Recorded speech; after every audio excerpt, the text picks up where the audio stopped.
Larry Taylor, the Executive Director of the Greater Lebanon Refuse Authority.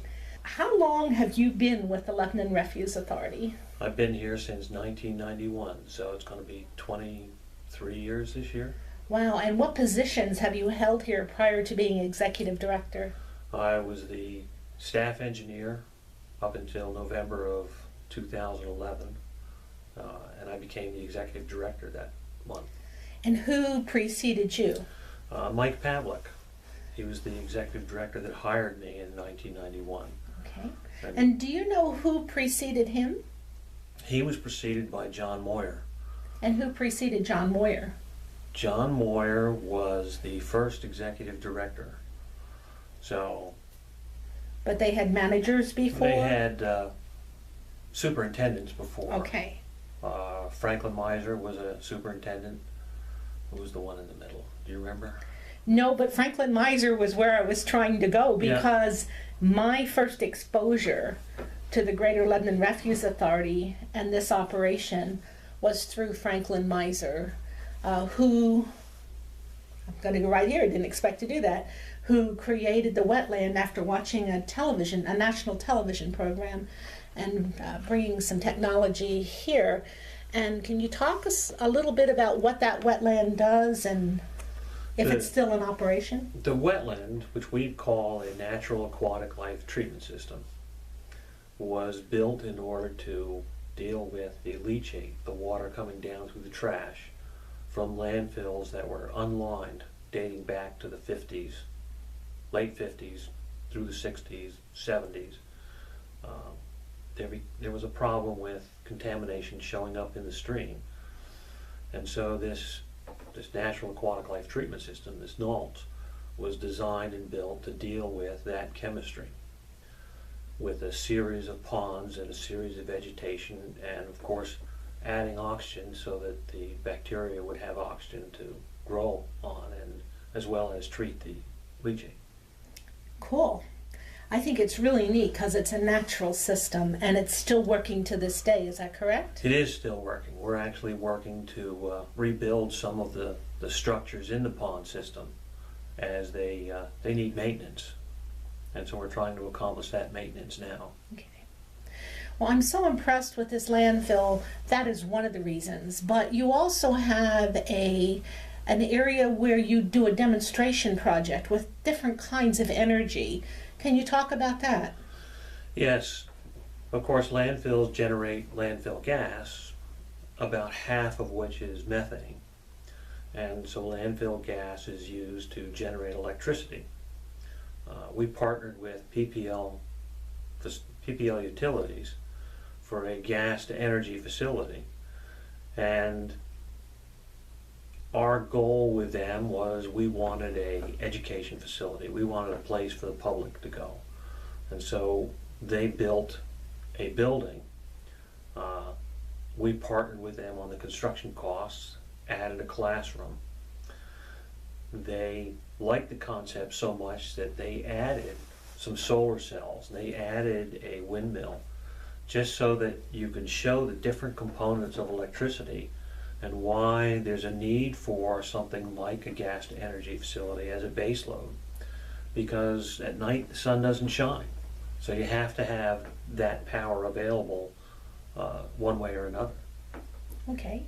Now, we talked about the wetlands, we talked about the energy generation, but you also have an appreciation for historic and recreational aspects of the community, and that would be through something called the Union Canal. What have you done there? The Union Canal, we have 3 locks on site, and I forget what year it was, but we built a walking trail around the Schilling property that goes along the Union Canal and highlights some of those locks. Then it ends up back at the parking lot so that somebody can actually park a car and walk around the block, so to speak, and tour some parts of the Union Canal. And if the rail trail would ever come out, would it pass through this area? Or could it be a feeder type trail?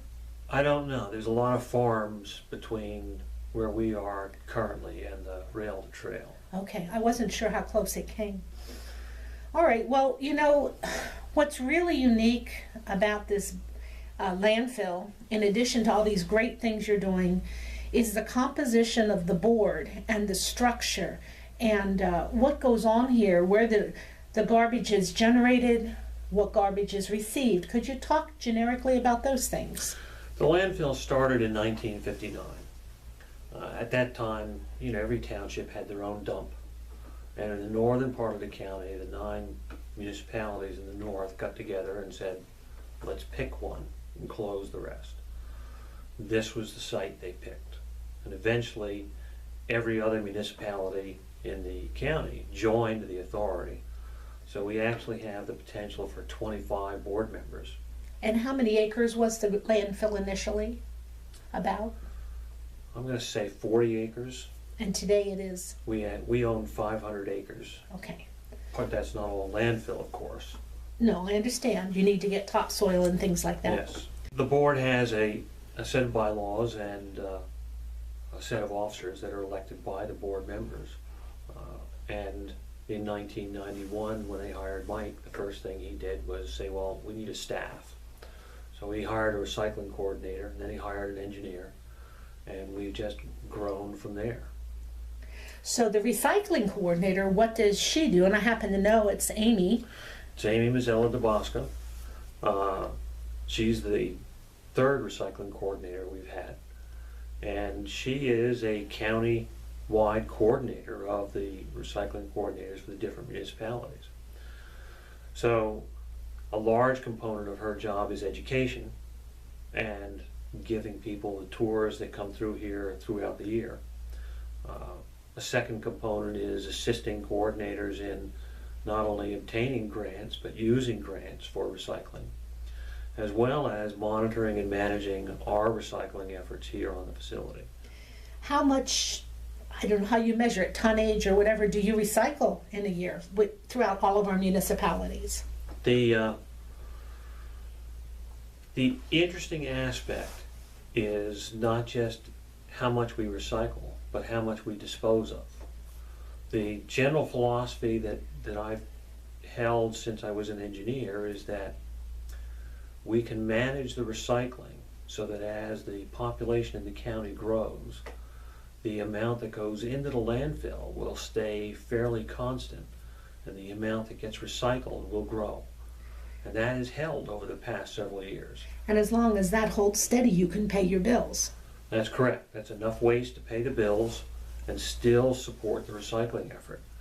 So the county as a whole is in the neighborhood of 50 to 60% recycling.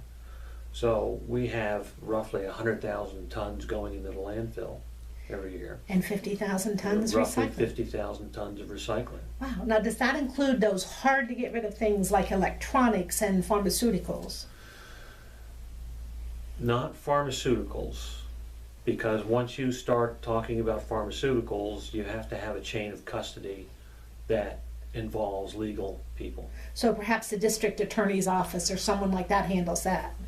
I'm not sure who's actually doing it right now, but while we've helped with some pharmaceutical collections. I thought that's what I remembered then. Yeah. Okay. It involves making sure that there are law officers involved because of the chain of custody that must be maintained.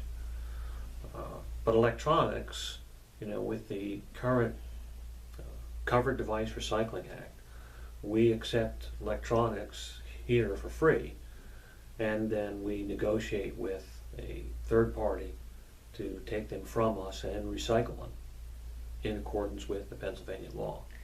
Okay, now, when you mentioned, and I'd like to go back a little bit, that the 25 municipalities, that means you have 25 people on your board. Yes. And you have 25 bosses. Well, I have one boss, the board.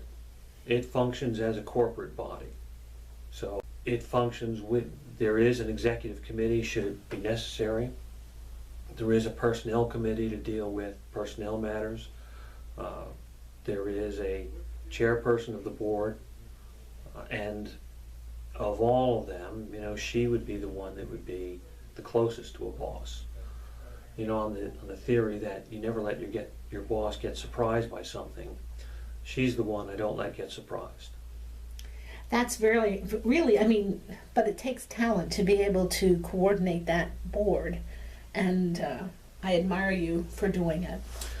Thank you. You're welcome. The final question would be, do you have any plans for the future that we should be aware of? We have about 9 years of capacity permitted on site. At the end of 9 years, of course, we'll have to cap and close the existing landfill. In the meantime, the next job is to permit the next one. Our current plans are to actually go back across the street onto one of the older sites and rebuild, reconfigure, and get about another 20 years worth of capacity. That means recycling what's in there? Some of it will be recycled. We're not sure how much yet, but of course, anytime you pick something up, you have to put it down on a liner now. So the cost of recycling that landfill could be very high, and it could make that 9 years drop considerably, depending on how we go about doing it. And would you be sorting things on site, or perhaps taking it to Lancaster to their separators, or how would you manage that? We would wind up doing sorting on site, and our primary sort would be for soil. The older landfills used a great deal of soil, much more than we use currently. And it is possible to recover that soil and use it for the daily cover. So you wouldn't be pulling out metals and The bulk with metals, magnets and things like that? anything we could get as bulk and easy, we would do. But the cost of transporting it any place to have the sorting done there would just be prohibitive. Understood. And you also volunteer in your community, and I've seen some of the results of that, and work with scouts and others, and you do a stellar job. You're a good, solid person. We're very fortunate to have you here in Lebanon County. Thank you very much. Very proud of the Greater Lebanon Refuse Authority and the job that you do for us.